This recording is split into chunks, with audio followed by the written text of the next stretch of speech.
자, 오늘은 이제 3강입니다. 3강은 요한복음 3장 16절에 대한 내용의 부분이에요. 원래 그 강의 계획서 안에는 요한복음 3장 16절을 2시간으로 할애해서 하는데 3시간으로 넓힐 거예요. 왜냐하면 요한복음 3장 16절 안에 있는 우리가 요한복음 3장 16절을 통하여서 지금 오늘은 무엇을 배우냐면 사도 요한이 가지고 있는 조직신학을 배울 거예요. 그렇다고 해서 우리가 지금 이 시간에 조직신학 시간이 아니기 때문에 조직시간의 전반적인 깊이 있는 내용은 다루지 않습니다. 단지 사도 요한이 말하고 있는 하나님은 무엇이냐, 사도 요한이 말하고 있는 그리스도는 누구냐, 사도 요한이 말하고 있는 인간론은 무엇이냐, 이런 부분들을 우리가 살펴보는 거예요. 그래서 요한복음 3장 16절을 통해서 우리가 그것을 살펴보고자 합니다. 요한복음 3장 16절 여러분들 잘 아시죠? 네. 하나님이 세상을 이처럼 뭐하세요? 사랑하사 누구를 주셨다? 독생자를 주셨다. 그래서 저를 믿는 자마다 멸망치 않고 영생을 얻게 하려 하십니다. 자, 이게 근데 요한복음 3장 16절을 보면은요 중심축이 하나가 있습니다. 뭐가 있을까요? 요한복음 3장 16절의 중심축 뭘까요? 하나님 세상을 사랑 이처럼 사랑. 아니 딱 한 단어로 정한다면 여러분들 뭐를 정할 수 있을까요? 사랑. 그렇죠, 맞아요. 이게 중심축이에요. 하나님이 세상을 이처럼 뭐하다? 사랑하사가 이 단어가 중심축이에요. 그럼 이 단어 중심으로 한번 우리 요한복음 3장을 다시 읽어보면 이렇습니다. 하나님이 뭐 하셨다? 사랑하셨다. 그렇죠? 하나님이 어디를 사랑하셨다? 세상을 사랑하셨다. 하나님이 세상을 어떻게 사랑하셨다? 이처럼 사랑하셨다. 이 앞부분 이렇게 우리가 설명될 수 있죠. 그죠? 그렇다면 그 뒷부분으로 가면 뭐냐면 하나님이 세상을 이처럼 사랑하셨는데 어떻게 사랑하셨다? 독생자를 주시니까 사랑하셨다. 그리고 저를 믿는 자를 멸망치 않게 하기 위해서 사랑하셨다. 그리고 영생을 주시기 위해서 사랑하셨다. 이렇게 우리가 해석할 수 있지 않습니까? 그렇다면 우리 중심축을 빼고 다 빼버립시다. 이것도 빼고 이것도 빼고 이것도 빼고 이것도 빼고 이거 다 빼면 남아있는 게 딱 두 단어예요. 뭐예요? 하나님은 사랑하셨다. 결국은 이 두 가지의 명제를 통해서 우리가 정의를 내려보면 무엇을 내릴 수 있냐면 하나님은 사랑이시다. 사도 요한이 외치는 하나님의 정의는 뭐예요? 하나님은 요한일서 5장에 보면 뭐라고 되어 있어요? 하나님은 사랑이시다. 하나님은 사랑이시다 정의입니다. 요한일서에 보면 하나님이 사랑이시다라고 정의하고 있습니다. 이게 바로 이 부분이에요. 하나님은 사랑하셨다. 자, 그러면 여러분들 우리가 여기서 보면 그러면 무슨 질문이 생겨납니까? 무슨 질문이 생겨날까요? 그러면 과연 하나님은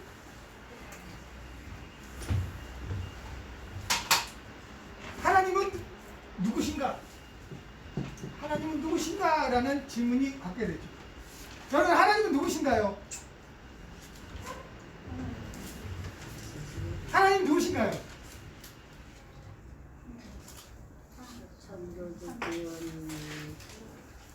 자, 여러분들의 하나님은 누구신가요? 그러면 이렇게 물어보는 게 더 편하겠네요. 여러분들의 하나님은 어떤 분이신가요? 스스로 계신 하나님. 네? 스스로 계신 하나님. 스스로 계신 하나님. 아버지 하나님. 아버지 하나님.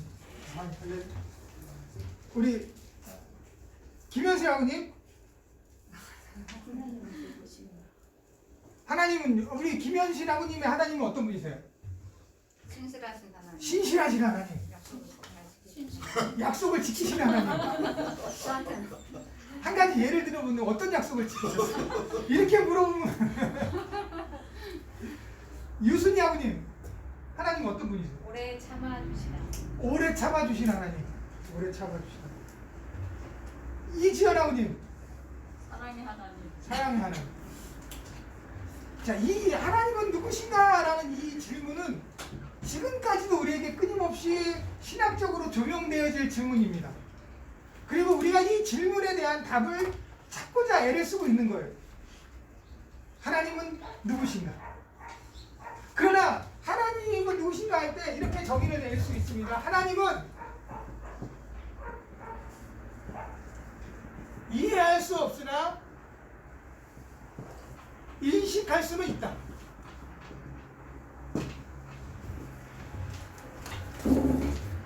하나님은 이해할 수 없으나 뭐 할 수 있다? 인식할 수는 있다. 감사합니다. 이게 무슨 뜻일까요? 이게 무슨 뜻일까요? 하나님은 이해할 수 없으나 인식할 수 있다. 이게 뭐 어떤 의미를 가지고 있는 말씀일까요? 지성으로는 이해가 안 되는 일들이 많지만 네, 살아계시다. 그렇죠. 그런 의미이겠죠. 나를 만드신 하나님이기 때문에. 나를 만드신 하나님이기 때문에. 그러니까 나를 통해서 하나님을 인식한다. 나 자신을 통해서 하나님을 인식할 수 있다. 좋은 대답입니다. 우리 무채오신 강승화부님. 하나님은 제가 볼 수 있는 그 범위 밖에는 저는 하나님을 볼 수 없고 네. 워낙 크시니까 그러므로서 하나님을 인식하셨습니다. 여러분들의 이 답들이 충분히 우리 입장에서만 대답할 수 있는 답들입니다. 그죠? 아니 사실입니다. 우리 입장에서만 대답할 수 있는 답들이에요. 이 부분에 더 이상의 답이 우리한테는 요구될 수가 없어요. 왜 우리한테 이 이상의 답이 요구될 수 없을까요? 하나님은 그 어떤 인간의 지혜로도 하나님은 이해할 수 있는 분이 아니시기 때문이에요. 여러분들 그 이해와 인식의 차이점이 뭔지 아십니까? 이해는 어떤 뜻이에요? 계시다라고 그냥 믿는 그것이지만 인식은 때마다 순간마다 인도하여 주시기 때문에 느끼기 때문에 아니 그러니까 단어지. 이해라는 단어와 인식이라는 단어의 뜻이 어떤 차이가 있는지 아십니까? 이해라는 뜻이 어떤 뜻이에요? 이해는 내가 알 수 있는 거. 알 수 있는 거. 예. 인식은요? 이해할 수 있는 거. 인식은 내가 느끼는 거. 느끼는 거. 아니 다분히 좋은 대답입니다. 좋은 대답입니다. 근데 조금 이거는 지금 우리가 그냥 우리 이 단어 그 문장을 봤을 때 우리가 느껴지는 감정의 대답이라는 거예요. 근데 이해라는 단어의 뜻은 분별하여 해석하다라는 뜻이에요. 분별하여 해석하다, 분석하다라는 뜻을 가지고 있습니다. 자, 인식이라는 뜻은요, 분별하여 안다라는 뜻을 가지고 있습니다. 자, 이거 엄청난 차이입니다. 이해와 인식의 차이점이 엄청난 차이예요. 자, 저와 여러분들이 하나님을 분석할 수 있을까요? 없어요. 하나님을 분석할 수 있어요? 그렇습니다. 여러분, 하나님 분석 못하죠? 예. 우리의 지혜로 어떻게 하나님을 다 분석할 수 있습니까? 그럼에도 불구하고 우리는 하나님을 알고 있습니까? 모르고 있습니까? 알고 있잖아요. 그죠? 하나님은 우리가 분석할 수 없는 분이에요. 우리의 지혜로서, 우리의 삶의 봉해로서 분석할 수 없는 분이지만 그럼에도 우리가 하나님의 존재적인 부분들을 알고 있어요. 그게 이해와 인식의 차이점이에요. 여러분들 아까도 제가 말씀드렸잖아요. 저한테 그러한 그 20년이라는 그 사역 뒤에 뒤돌아봤더니 여태껏 하나님 말씀을 전한 것이 내가 전하고 싶은 것만 전했지 하나님이 나를 통해서 전하고 싶은 말씀은 전하지 않았다. 여러분들만큼은 그런 룰을 범하지 않았으면 좋겠다라고 말씀을 드렸잖아요. 그게 어떤 차이냐면요. 하나님의 말씀을 우리는 하나님의 말씀을 뭐 하기를 원합니까? 분석하기를 원해요. 어떻게든지 하나님의 말씀을 쪼개서 분석해서 그것을 어떻게 나누어서 어떻게 하면 전할 수 있을까? 그것이 곧 우리가 지혜인 것처럼 생각하고 그것이 온전한 하나님에 대한 우리의 목회 열심이라고 생각을 하고 열심히 하나님 말씀을 분석하려고 한다는 거죠. 근데 하나님의 말씀 분석할 때 어떤 부분이 들어가요? 분석자. 네. 분석자의 나의 삶과 나의 문화와 나의 처지와 나의 모든 생각이 이 분석 안에 들어간다는 거예요. 왜? 우리는 무엇으로 분석합니까? 내 기준. 내 기준으로 분석할 수밖에 없어요. 그게 우리의 한계예요. 그게 우리의 한계란 말이에요. 그러니까 아까 우리 강수호 아버님께서 말씀하셨어요. 하나님은 내가 하나님이 보여준 만큼만 안다고 그러셨죠. 그렇잖아요. 하나님이 보여준 만큼만 압니다. 하나님이 우리를 인식하게끔 하는 분만 우리가 알게 되어져 있어요. 근데 그 하나님이 우리를 인식하게끔만 되어지는 그 아는 부분을 우리는 분석하는 거예요. 하나님의 뜻이 무엇인가. 근데 우리는 지금 무엇을 하고 있냐. 하나님이 인식하고 알려주지도 않은 거, 보여주지도 않은 것을 알아서 하나님이 누구신가라는 정의를 내리려고 애를 쓰는 거예요. 이게 곧 학문처럼 신학인 것처럼 생각한다는 거예요.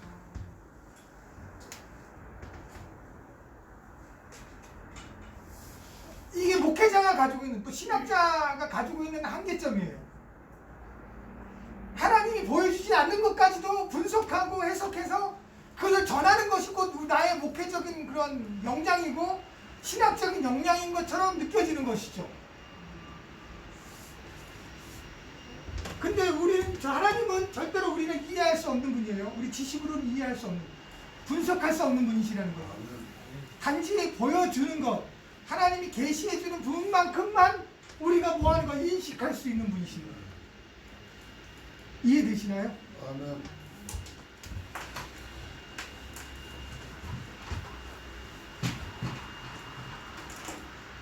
그래서 이게 사사기 55장 8절과 9절에 보면 여러분 잘 아는 말씀이에요. 내 생각은 너희 생각과 다르고 내 뜻은 너희 뜻과 다르다.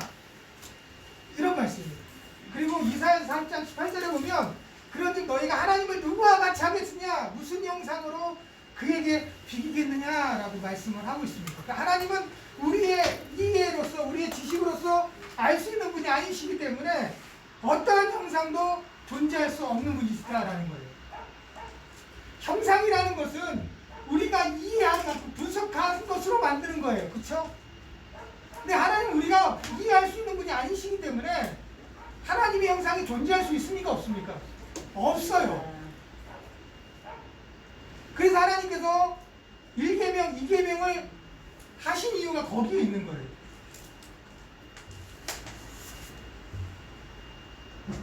이거를 신학적인 용어로 뭐라고 하냐면 하나님의 실유, 실유, 하나님의 실유.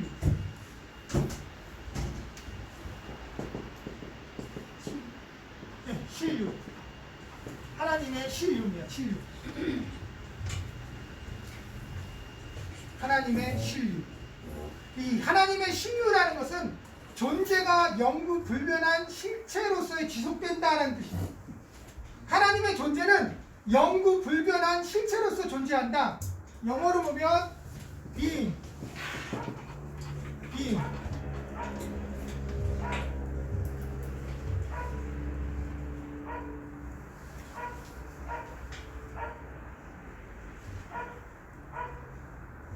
여러분들 인식론이라는 학문이 있어요. 인식론 들어보셨나요? 인식론이라는 학문은 어떤 의미냐면 내가 과연 어떻게 알 수 있는가? 무엇을 알 수 있는가? 과연 내가 알 수 있는 권리가 있는가라는 것을 추구하는 학문이에요. 다시 말하면 인식론이라는 학문은 참 진리가 무엇인가를 알고자 하는 학문이죠. 자, 우리 인식론적으로 요한복음 3장 16절을 요한의 시작을 본다면 이렇습니다. 하나님은 요한복음 14장 7절 한번 누가 읽어보시겠어요? 요한복음 14장 7절과 9절 7절을 누가 먼저 제일 먼저 읽어보십시오. 14장 7절. 너희가 나를 알았더라면 내 아버지도 알았으리로다. 네, 예수를 아는 것은 알았고 또 보았느니라. 자 7절에 보면 예수를 아는 것은 누구를 아는 것이다? 예수를 아는 여기서 예수님의 아버지라는 건 누구예요? 하나님. 하나님을 아는 것이다. 그리고 9절은 누가 한번 읽어보세요. 9절. 14장 9절. 또 읽으셔도 돼요. 예수께서 이르시되 빌립아 내가 이렇게 오래 너희와 함께 있으되 내가 나를 알지 못하느냐 나를 본 자는 아버지를 보았거늘 어찌하여 아버지를 보이라 하느냐. 예, 예수님을 보는 것은 곧 누구를 보는 것이다? 하나님을 보는 것이다. 자, 그럼 인신론적으로 본다면, 인신론적으로 보면 곧 예수를 보는 것은, 예수님은 우리가 전 얘기했죠. 성육신이죠. 성육신. 자, 인신론적으로 보면 성육신은 하나님의 멋이다. 하나님의 자기 계시다. 예수님의 성육신은 하나님의 자기 계시다. 그래서 예수를 통해서 우리는 누구를 인식할 수 있다? 하나님을 인식할 수 있다. 왜? 예수님 분명히 말씀하셨습니다. 예수를 보는 것은 곧 누구를 보는 것이다? 하나님을 보는 것이요. 예수님을 아는 것은 곧 누구를 아는 것이다? 하나님을 아는 것이다. 그 다음에 성육신은 예수, 하나님이, 우리 신학적으로 보면 성육신은 하나님 자기 계시다. 그럼 이러한 명제로서 또 하나의 정의가 만들어지는데, 그럼 뭐 어떤 정의가 내릴 수 있습니까? 예수님은 곧 누구시다? 하나님이시다라는 정의를 내릴 수 있는 거예요. 그러니까 요한이 정하고자 하는 핵심은 무엇입니까? 예수님은 곧 누구시다? 계속 요한복음 1장에서부터 마지막까지 계속해서 반복해서 사도 요한이 요한복음을 통해서 증거하고 있는 것은 예수님은 누구시다? 하나님이시다. 그것을 계속해서 풀이하고 있는 거예요. 하나님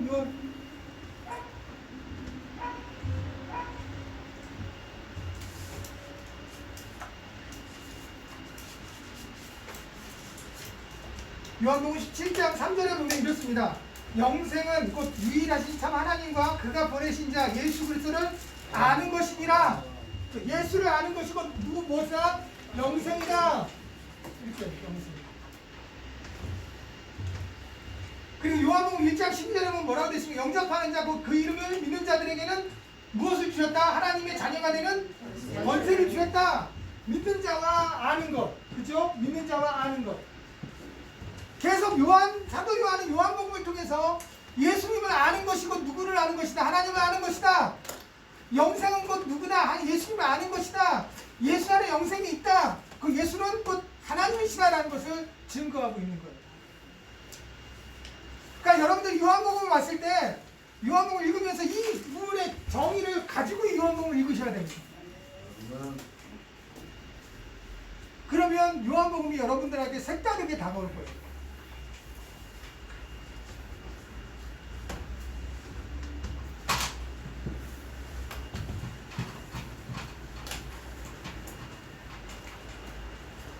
자, 우리 한 가지 또 질문을 던져봅니다.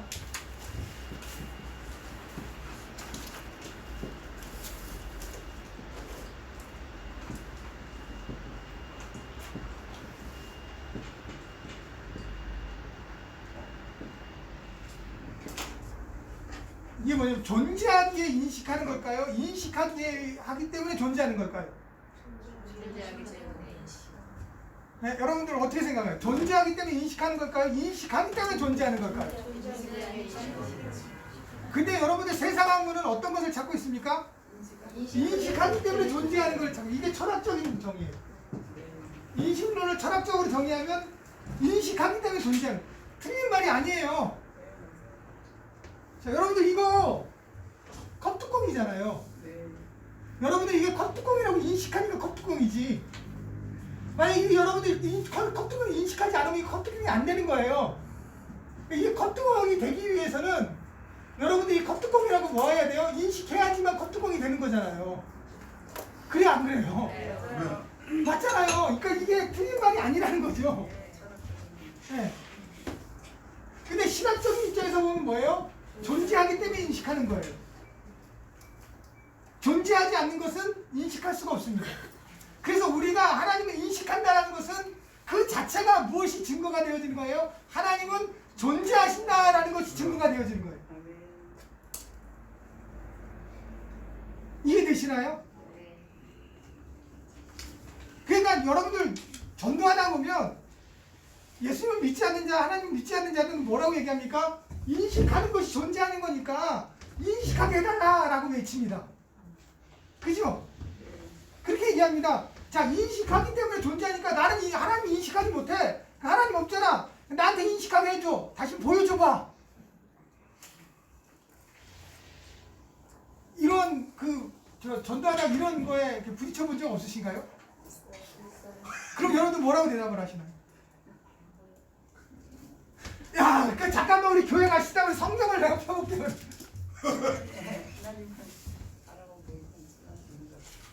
근데 사실은 이렇게 이야기하시고 계시는 분들도 신적인 존재에 대해서 다가갔을 때는 존재한다는 것을 이미 인식하고 있다는 거예요. 근데 이 존재하는 것을 인식하는 것을 스스로 뭐 하는 거예요? 거부해버려요. 왜 이게 다르냐면요. 인식하기 위해서 존재한다는 것 주체는 누가 돼요? 인식자가 주체가 돼요. 그죠? 인식자가 주체가 돼요. 존재하기 때문에 인식한다라는 것은 누가 주체가 돼요? 존재자가 주체가 돼요. 이 엄청난 차이가 나는 거예요. 여러분들 우리는 존재자가 주체가 돼야 됩니다. 인식자인 내가 주체가 돼서 사역하지 마세요. 존재자인 하나님이 주체가 돼서 사역하시는 여러분이 되실 믿음이 있습니다. 그래야 돼요. 그것이 끊임없이 우리가 훈련돼야 되는 부분이에요. 존재자를 중심으로 해서 내 사역이 인식되어져 가고 진행되어 가야지 인식자인 내가 주체가 되어져서 사역이 진행되고 움직여지면 안 된다는 거죠. 근데 우리는 우리도 모르게 처음에는 이쪽으로 갔다가 어느 순간에 나도 모르게 이미 나는 어디에다 물들어져 가고 있어요? 여기 물들어져 가고 있어요.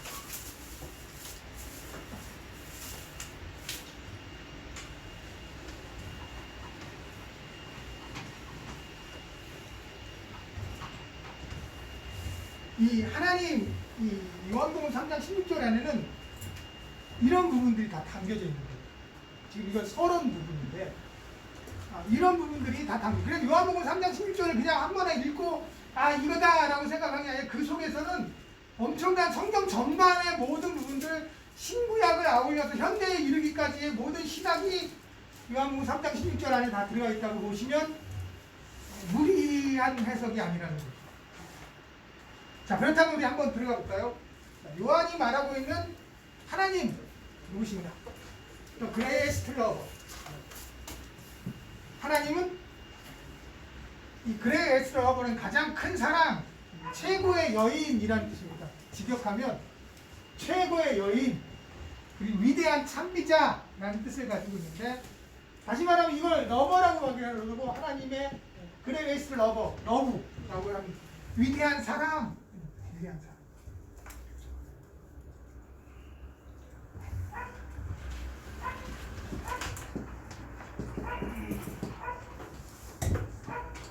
unfailing love, 끊임없는 사랑, 끝없는 사랑, 변함없는 끈질긴 사랑 이렇게 표현할 수가 있어요. 히브리어로는 헤세드, 헬라어로는 아가페라고 얘기합니다.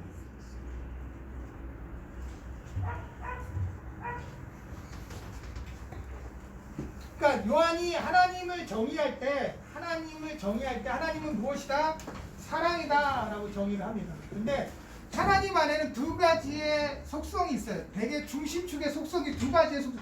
하나님 여러 가지의 속성이 있습니다. 분별성도 있고요, 무한성도 있고요, 여러 가지 속성이 있지만 하나님이 우리에게, 다시 말하면 피조물인 우리에게 다가오는 하나님의 속성 중에 두 기둥이 있는데 하나가 뭡니까?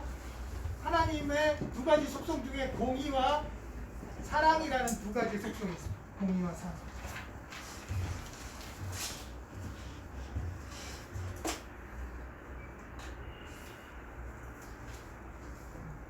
저는 이거 공의와 사랑을 이렇게 정의합니다. 하나님의 공의는 사랑으로 더 진실해지고 하나님의 공의는 사랑으로 더 진실해지고 하나님의 사랑은 공의로 더 확실해진다.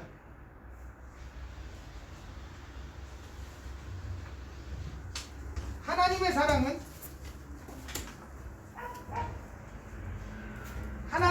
하나님의 공의는 사랑으로 인하여서 진실해지고, 사랑으로 인해서 진실해지고,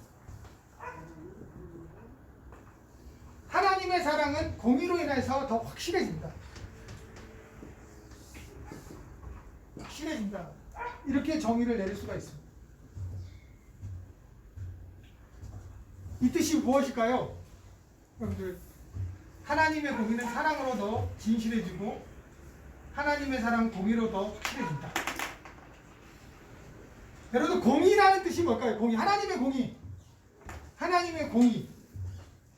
배서진아버님, 네, 하나님의 공의.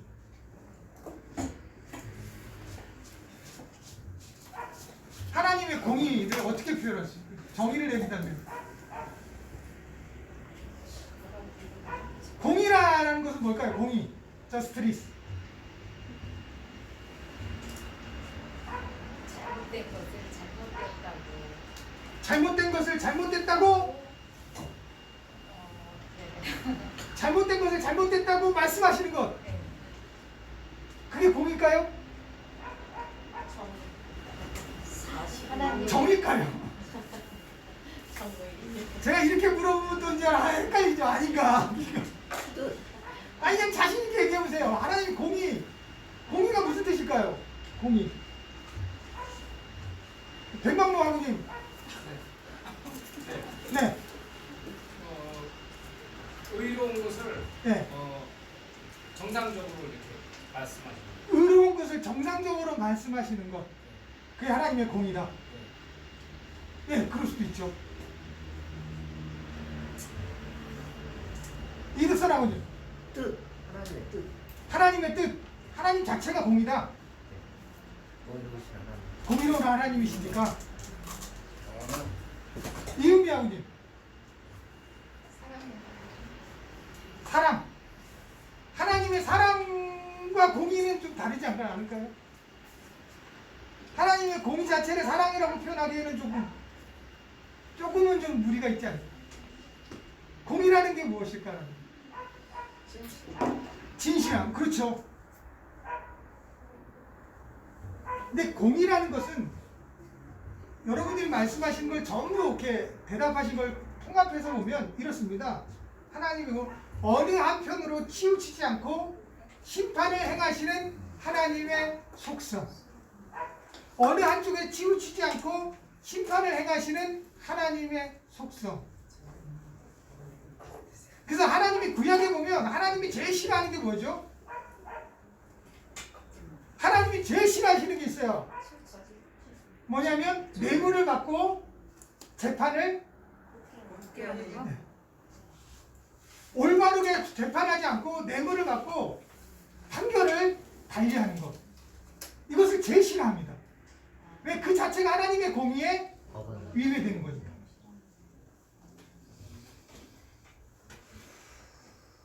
근데 우리 입장에서 본다면, 우리 입장에서 보면 하나님의 공의는 의로운 자들에게 베풀어 주시는 하나님의 의라고 표현할 수가 있죠. 의로운 자들에게 베풀어 주신 하나님의 의. 근데 우리는 세상 가운데 의로운 자, 믿음의 백성으로 있는데 중요한 것은 우리가 구원받지 못해요. 그러면 하나님의 공의가 이루어진 걸까요? 예를 든다면, 아니 그런 일이 있을 수 있지 않습니까? 어떤 목사님이 천국에 갔는데 세 가지를 놀랬답니다. 하나 놀란 게 뭐가 놀랬다는 거예요? 내가 봤을 때는 천국에 도저히 갈 수 없는 자가 천국에 와 있다는 거예요. 아멘. 세 번째 답이 있습니다. 세 번째 목사님 뭐냐면 그곳에 내가 있다는 거. 이럴 때 아멘 하셔야죠.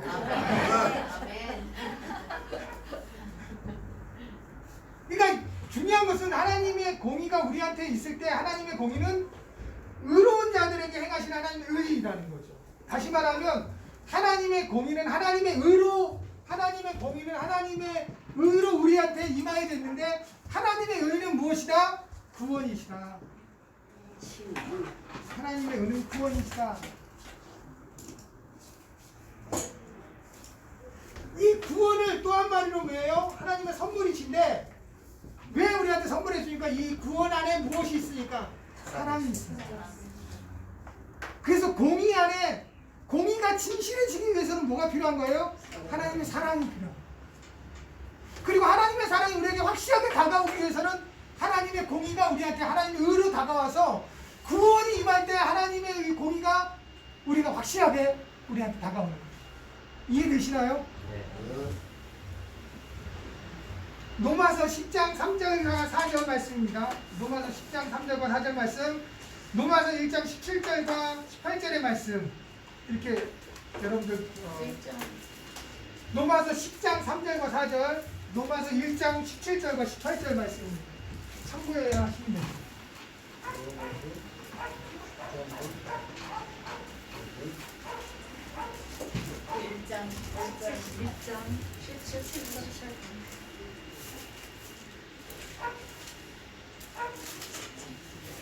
자, 여러분들 그러면 성경에 보면 하나님은 진노하신 하나님이시잖아요. 하나님의 진노가 나옵니다. 하나님은 어느 때 진노하시나요? 하나님은 어느 때 진노하시나요? 불순종을. 자, 결국은 하나님의 진노에는 무엇이 기본적으로 내포되어 있냐면 하나님의 공의로운 행위가 내포되어 있어요.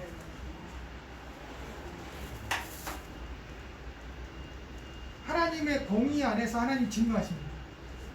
그럼 하나님의 진노의 반대가 뭘까요? 하나님 진노의 반대말이 뭐라고 생각하시나요? 진노의 반대말. 사랑. 우리 사랑, 예, 다른 말 또 있습니까? 용서.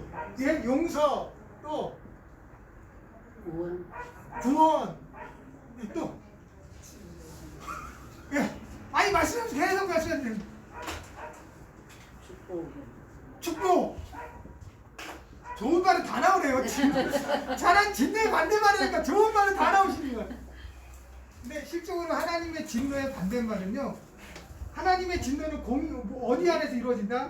공의 안에서 이루어진다. 그 공의라는 게 아까 무슨 뜻이라고 했어요? 공의라는 게 아까 무슨 뜻이 무엇이래요?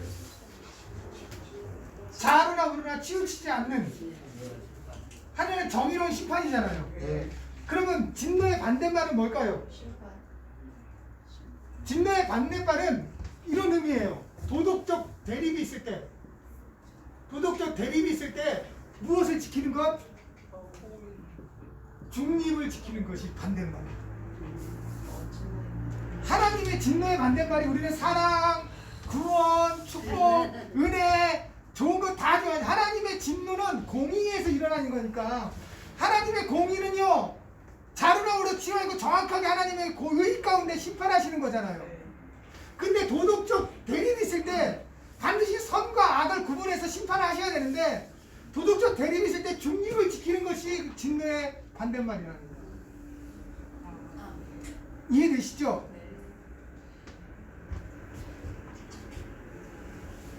그리고 그 중립이 하나님의 법을 딱 놓고 그 법대로 하는 게 중립 아니에요? 아니에요. 중립이라는 개념은 여기서 분명히 선 앞에 전제되어 있는 조건이 있잖아요. 도덕적 대립이 있을 때, 다시 말하면 선과 악이 대립이 있을 때 어느 것이 선이냐 어느 악이냐 딱 정확하게 정해주시는 게 하나님의 공의인데, 중립을 지킨다는 건 공의가 성립되지 않는다는 거잖아요. 그 악을 행하면 하나님의 진노가 임할 것이요 선을 행하면 하나님의 축복이 임할 것인데, 하나님의 진노라는 것은 공의의 기반으로 세워지는 거라, 진노의 반대말은 도덕적 선과 악의 도덕적 대립이 있을 때 중립을 지키시는 거라는 거예요. 하나님은 중립을 지키시는 분이시다 아니시다? 아니시다라는 거예요. 중립을 안 지켜. 그렇죠. 아니시다라는 전제 안에서 오는 거예요. 그러면 중립은 약간의 하나님이 가족이네요, 우리한테. 하나님 절대 중립을 안 지키십니다.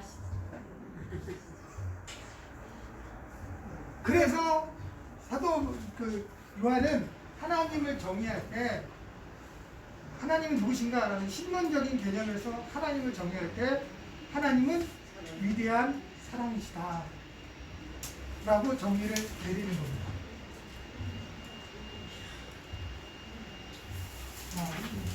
요 사도 요한만 그렇게 내린 게 아니라 초대 교부들도 그렇게 내렸어요. 아우구스티누스 어거스틴이 이렇게 얘기합니다. 마치 사랑할 사람은 단지 한 사람. 하나님의 사랑은 마치 사랑할 사람이 나 한 사람인 것처럼 한 사람 한 사람을 사랑하신다. 이렇게 정의를 내립니다. 그러니까 윌리엄 바클레이라는 신학자들은 이렇게 하나님의 사랑을 정해요. 하나님은 마치 우리를 사랑하기 위해 존재하시는 분처럼 사랑하십니다. 이렇게 말하고 있어요. 자, 하나님의 사랑의 핵심적인 부분들은 하나님의 사랑이 그레이스트 러버로 되기 위해서 반드시 우리에게 인식해야 될 부분이 또 하나 있습니다. 무엇을 인식해야 될까요? 여러분들 하나님의 사랑이 우리한테 임하여졌어요. 아멘? 아멘. 여러분들이 존재하고 있는 것 자체가 하나님의 사랑이 우리 가운데 임해져 있기 때문이죠. 근데 여러분들이 하나님이 여러분들을 사랑하실 때 언제 사랑하셨을까요? 여러분들이 하나님이 여러분들을 사랑하실 때 언제 사랑하셨을까요? 매일매일의 삶 속에서 사랑하십니다. 형질이 이루어지죠. 여러분들이 예수님 믿었을 때 사랑하셨을까요? 저러기 전에 태어나기 부르기도 전에 태어나기 전에 엄마의 뱃속에 있을 때부터 예레미야에게 말씀하셨듯이 내 태중에 있을 때 너를 구별하였고 복중에 있을 때 너를 택하였다. 이 말의 핵심은 뭐냐면 우리가 어느 때 하나님이 우리를 사랑하셨다? 죄인이었을 때. 이게 아주 중요한 단어예요. 죄인이었을 때 사랑하셨다. 아직 죄인. 사도 바울은 로마서 5장 8절 9절에 이렇게 고백하죠. 우리가 아직 죄인 되었을 때 그리스도께서 우리를 위하여 죽으심으로 하나님께서 우리를 대한 자기의 사랑을 확증하셨다. 요한일서 4장 8절과 10절의 말씀을 보면 사랑하는 자, 사랑하지 아니하는 자를 하나님 알지 못하나니 이는 하나님은 사랑이시라. 그러면서 계속해서 말하기를 이렇게 말합니다. 하나님이 사랑을 우리에게 이렇게 나타난 바 되었으니 하나님이 자기 독생자를 세상에 보내심으로 그로 말미암아 우리 살게 하심이라. 사랑은 여기 있으니 우리가 하나님을 사랑한 것이 아니라 하나님이 우리를 사랑하사 우리 죄를 속죄하기 위하여 화목제물로 그 아들을 보내주셨다. 이 말의 핵심은 무엇입니까? 하나님의 사랑은 우리가 이미 죄인 되었을 때부터 하나님의 사랑이 임하여졌다.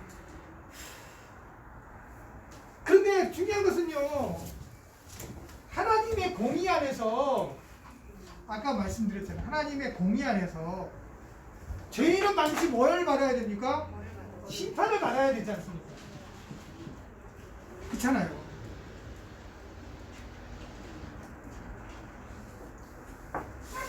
근데 사도 요한은 얘기하기는, 사도 바울도 고백하기는 하나님께서 심판을 행하셔야 되는데 언제부터 사랑하셨다? 심판을 받아야 될 죄인 때부터 우리를 사랑하셨다.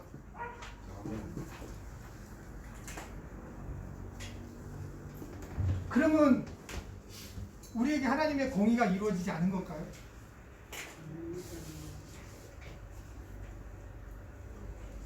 이런 또 반문이 되어지지 않겠을까요?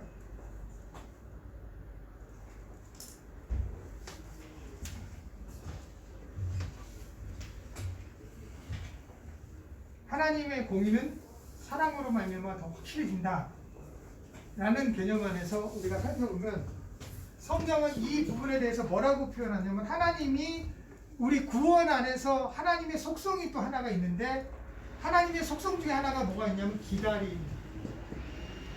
기다림이라는 속성이 있습니다.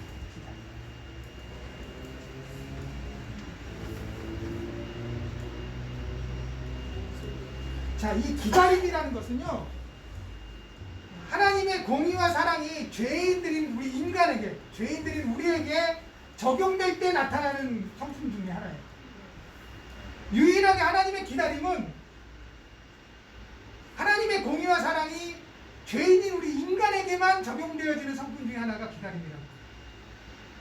성경은 계속해서 하나님의 기다림에 대해서 말씀하고 있습니다. 여러분들 지금은 시간이 많이 갔기 때문에 이사야서 30장 18절 요한복음서 5장 15절.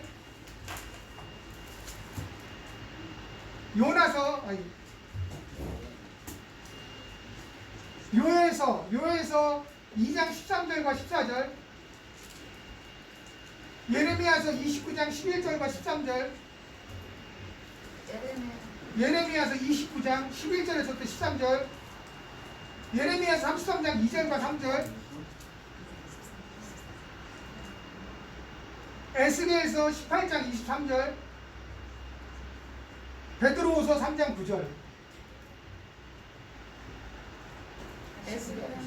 에스겔서 18장 23절입니다. 예레미야서 29장 11절과 13절. 29장 11절에서부터 13절입니다. 베드로후서 3장 9절. 호세아서 5장 15절.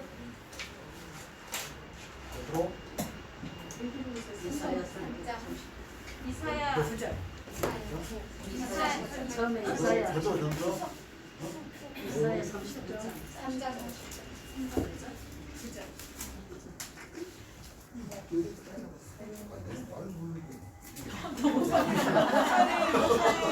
목사님 우리가 마스크를 벗었으니까 마스크 벗고 하지 마. 안 돼요. 안 돼. 아니 목사님 신비주의 같죠. 제 얼굴을 함부로 보여드리면 아니 뭐 입술에 점이 있으세요. 아니, 우리가 이해할게요.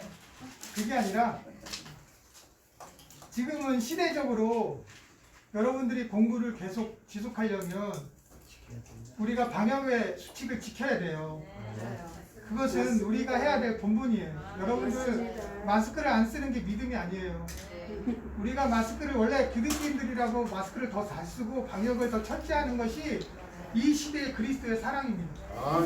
그리고 여러분 보세요. 제가 여기 오늘 1시간 있으면 누가 제일 말 많이 해요? 그렇다면 엄밀히 따져보면 누가 이 전파하는데 가장 큰 매개체입니까? 저잖아요. 그러니까 누가 더 마스크를 써야 돼요? 제가 써야 되죠. 그러니까 여러분들을 위해서 쓰는 거니까 여러분들이 간절히 기도하면 제가 마지막 학기에 마스크를 벗을 수도 있어요.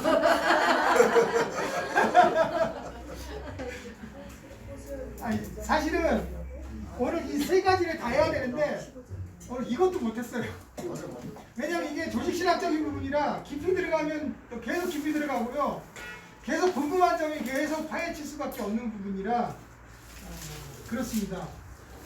그리고 사실 또 하나님의 이름에 대한 부분들을 우리가 살펴보아야 되는데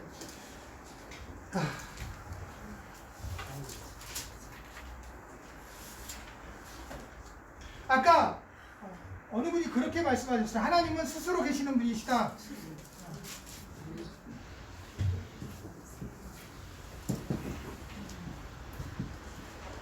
I am that I.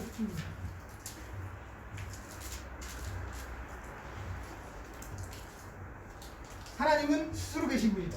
이것은 요한 출애굽기 3장 14절에 말씀하고 있는 하나님의 이름을 알려주시는 거예요. 하나님은 스스로 계시는 분이다. 근데 이 하나님은 스스로 계시는 분이다 라고 말한다면 어떤 의미예요? 자, 아까 얘기했죠.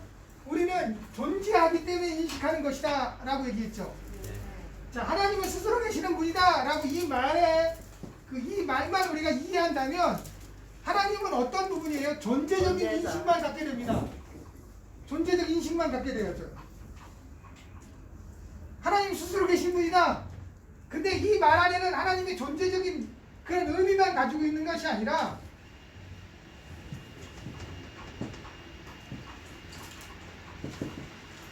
I am he who is.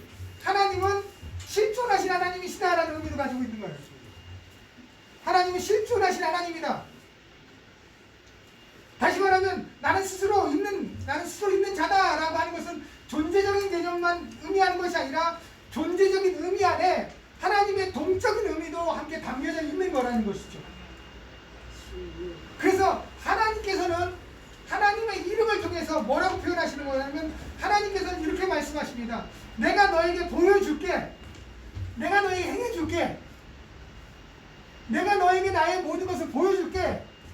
그가 하나님이다. 역사하시. 그가 하나님이시다. 이러한 뜻을 가지고 있는 거예요. I am that I am. 나는 스스로 있는 자다.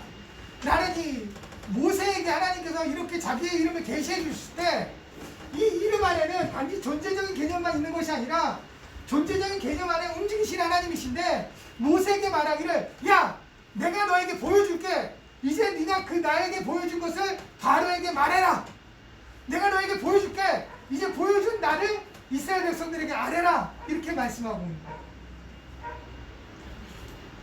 하나님은 당신을 보여주는 것 그가 곧 너의 하나님이다 라는 그런 의미를 가지고 있는 거예요. 그래서 엄밀하면 이렇게 번역할 수 있습니다.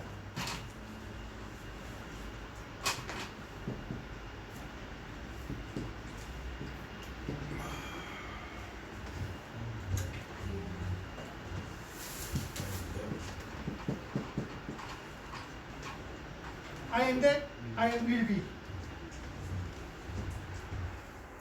I am that I will be. 그래서 여러분들 성경의 이름을 보면 우리 많은 이름이 나오는데 딱 세 가지만 우리가 살펴보면 창세기 22장 8절과 14절에 보면 어떤 이름이 나옵니까? 여호와. 창세기 22장 14절과 8절에서 14절까지 어떤 사건이 나와요? 아브라함이 그의 아들 독삭 이삭을 모리아 산에서 여호와 이레. 여호와 이레라는 뜻이 무엇입니까? 여호와께서 준비하셨다. 근데 아브라함이 무엇을 보고 여호와 이레라는 그 하나님의 이름을 선포합니까? 그렇죠. 그 하나님은 이미 이삭보다 하나님이 이삭을 대신해서 무엇을 준비해 놓으신 하나님이에요? 순양을 준비해 놓으신 하나님. 그걸 보고 아브라함은 여호와 이레 준비하신 하나님이시다 라는 이름을 부르게 됩니다. 다시 말하면 I am that I will be. 내가 너에게 보여준 그 하나님, 내가 행한 그 하나님, 내가 만든 그 부분을 통해서 너가 나를 알게 될 것이다.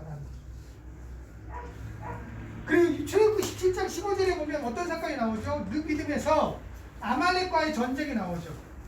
거기서 모세가 여호와 이름을 뭐라고 부릅니까? 여호와 니시. 여호와는 나의 깃발이시다. 여기서 깃발은 어떤 의미를 의미합니까? 승리를 의미합니다. 왜요? 아말렉과의 전투에서 여호수아가 이스라엘 백성들 이끌고 전쟁터에 나갔지만 여호수아의 지략과 이스라엘 백성의 용맹으로 아말렉과의 전쟁을 이긴 게 아니라 누구 때문에 이긴 거니까요? 모세가 손을 들면 이스라엘이 이기고 손을 내리면 지겠죠. 결국은 전쟁의 승패는 누구한테 달려있는 거예요? 하나님께 달려있는 거예요. 그걸 보고 여호와 니시라고 표현합니다. 그리고 또 한 가지 사사기 6장 24절에 보면 어떤 사건이 나옵니까? 기드온 사건이 나오죠. 기드온이 어디와 싸웁니까? 미디안과 싸우죠. 그 기드온이 미디안과의 전쟁에 승리하고 난 다음에 여호와를 뭐라고 부릅니까? 여러분들이 너무나 잘 고백하고 있는 것. 여호와 샬롬.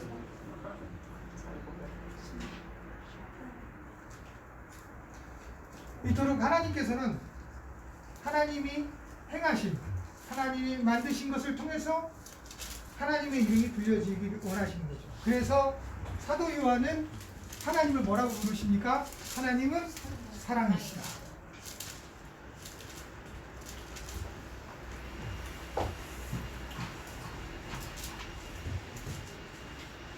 질문 있으신가요? 질문 있으세요? 하나님이 중립은 절대 아니시다고 했는데 진노에 반대죠. 중립. 하나님 중립하시는 거 아니에요. 하나님은 하나님의 진노를 중립해서 진노를 행하시지 않는 게 아니에요. 단지 하나님은 우리를 기다려 주시는 거예요. 오래 참으심으로 은혜롭고 자비로우시며 요에서 2장에 고백하듯이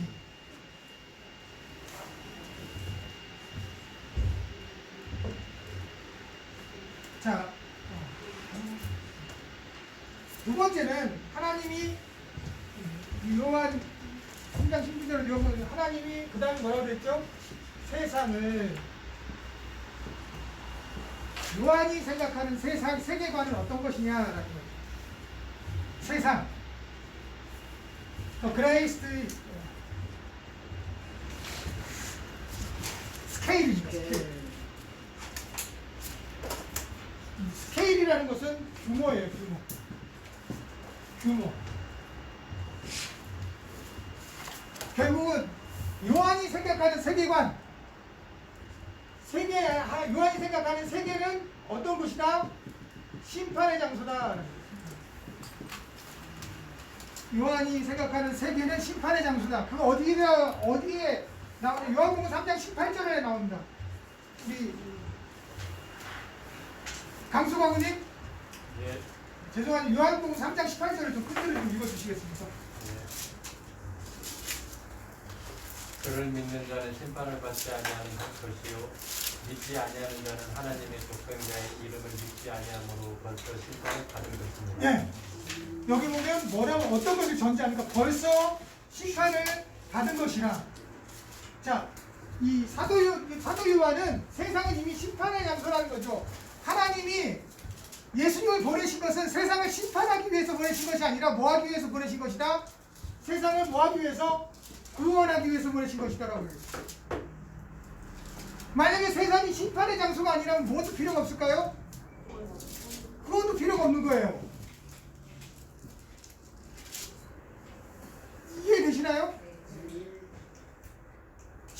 하나님 심판의 진노가 임하지 않는 곳에는 구원도 필요가 없어요. 근데 하나님이 세상을 하나님 진노가 임하진 것이에요. 벌써 심판을 받은 것이에요. 그 심판을 받는 곳, 그 세상 가운데 그리스도를 보내신 것은 그리스도를 믿는 자들에게 무엇을 주시기 위해서? 구원을 주시기 위해서라는 거죠. 그래서 요한의 세계관은 세상은 이미 심판이 임한 것이다 라는 것이죠. 요한복음 16장 9절에 보면 성령에 대해서 얘기하는데 성령이 세 가지에 대해서 심판하신다라고 되어 있습니다. 책망하신다고 되어 있어요. 거기서 죄에 대하여 하면 뭐라고 되어 있습니까? 그가 나를 믿지 않는 예수를 믿지 않은 것이 죄라는 것에 대해서 책망할 것이다라고 말씀하고 계시는 거예요. 그러니까 다시 말하면 예수를 믿지 않는 그 자체가 뭐예요? 심판 이미 임하져 있다라는 거예요.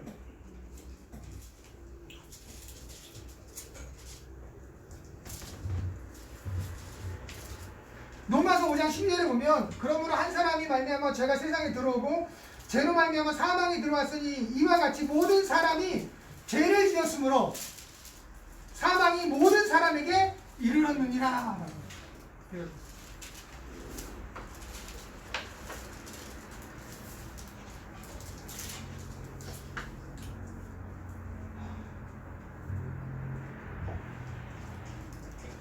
죄라는 것은 뭘까요? 죄라는 헬라어로 하말티아라고 하는데 대략 이와 같은 단어가 신약 성경에 약 227번 정도 등장합니다. 하말티아라는 뜻은요, missing the mark. 다시 말하면 표적을 빗나가는 것. 이게 하말티아 죄입니다. 표적을 빗나가는 게 죄입니다.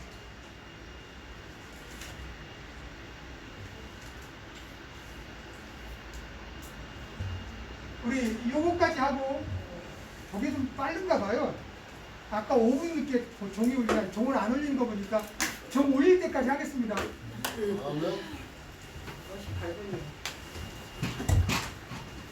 여러분들 죄가 처음 등장하는 곳이 어디예요? 창세기 3장입니다. 창세기 3장을 보면 죄가 등장을 합니다. 그죠? 창세기 3장 1절에서부터 마지막 절까지 등장하는데 창세기 3장의 기준으로 해서 죄의 속성을 의미하면 첫 번째는 뭐를 하냐면 죄는 하나님의 선한 의도를 의심케 한다. 하나님의 선한 의도를 의심케 합니다. 정확하게 올렸네. 아까 분명히 5분에 올렸는데. 자, 여기까지 끝내겠습니다. 하나님의 선한 의도를 의심케 하고, 두 번째는요, 이거 적어놓으세요. 두 번째는 하나님의 명령이 사람의 자유와 권리를 침해한다 명령이 사람의 자유와 권리를 침해한다고 인식시킵니다.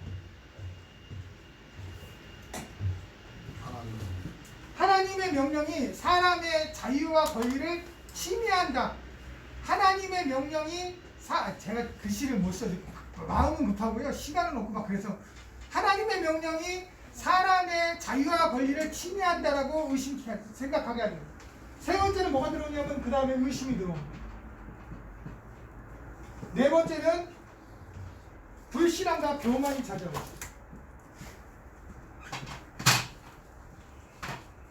네 번째는 불신앙과 교만이 찾아옵니다.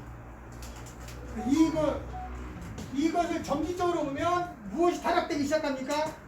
자아가 타락되기 시작하고요. 점진적으로 하나님과 멀어집니다.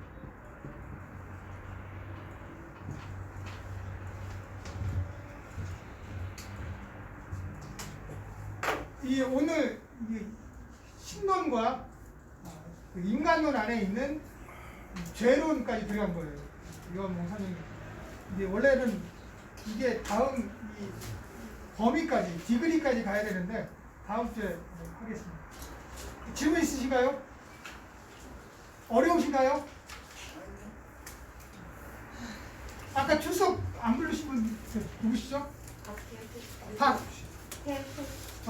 박태우 이은미 불러주셨고요. 또 이미정 아버님 왔다 그러시죠?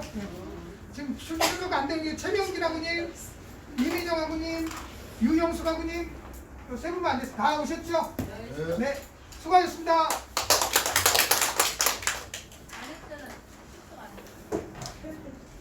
다음 주에 제가 이거 강의하는 우리 사무 팀장님이신가요?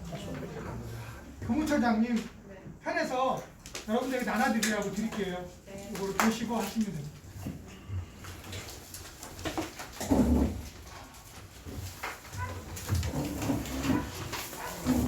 어떻게 왔어?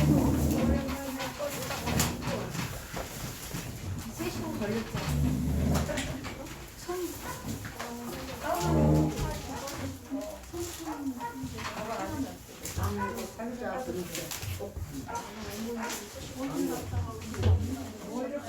그렇게 어렵지 않으시죠? 네, 이해합니다.